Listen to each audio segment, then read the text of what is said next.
Okay, the end solo. I would imagine they were in a state of euphoria doing this. I don't know if they recorded it in bits. You know, obviously they had the backing track so that Elliott Randall could hear the lyrics and then relate to them.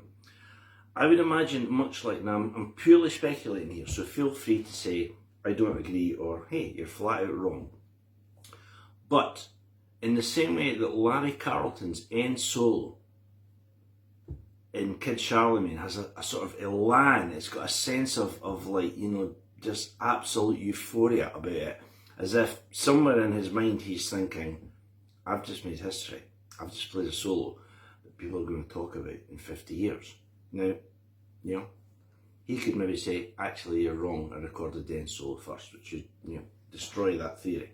But that's how it sounds to me, and the end solo by Elliott Randall, really in the ear, sounds like that to me too. So, at the end he goes. A little slide in, and it doesn't come off the E, it comes off the F. Like that, so you get that kind of, I don't know, pseudo jazz, rather than, yeah, that wouldn't be nearly as, you know, that's a bit more jazzy, right? So play that 4 times. And then we play a B, but you're going to have to play it there, because we're going to go into that line too.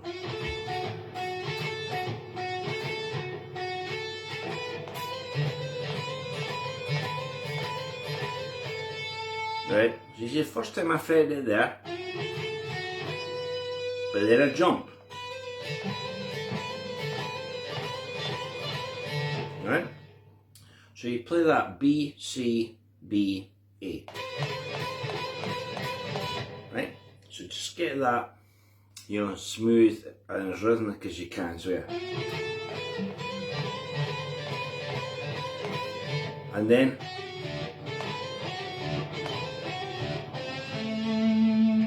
I still, to this day, 50 years later, I think that's a really unusual choice of notes. So we've got the trill, and then we play F sharp, G, D,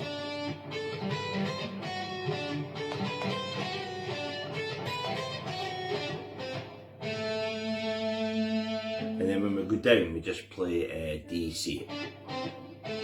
So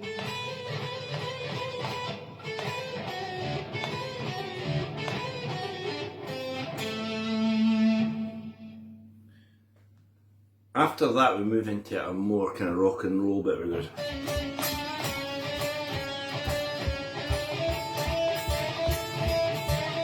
Right? So that's D and C sharp.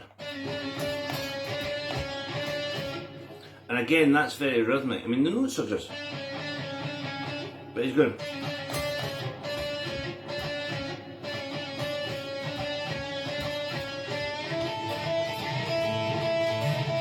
Right?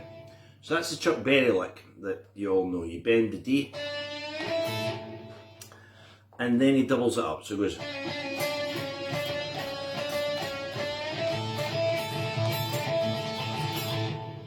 So if you slow that down, you'd hear.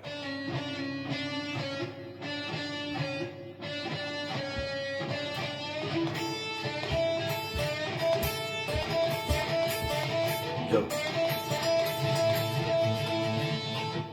Right? And we're almost at the end of the solo, and it's starting to fade out. So this is where it gets a little bit hard to hear, and there's one final lick that, you know, I have it in my head what I think it is, but you know, it may not be that. So we've got,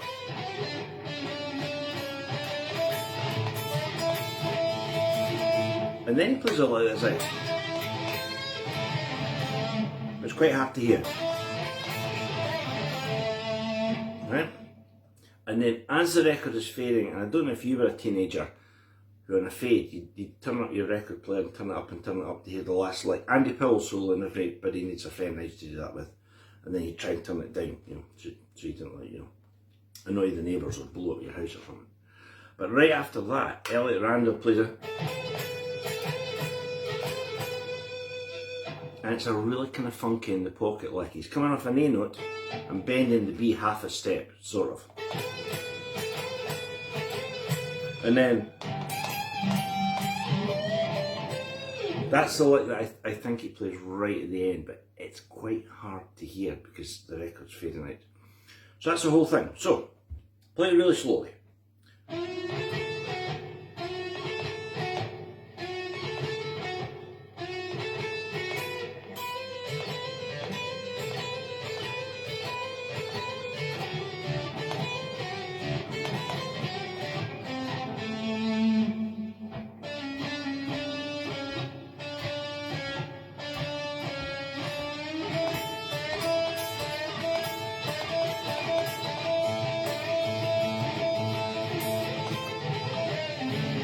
That's a bit, it's quite hard to hear, it's kind of buried in the mix.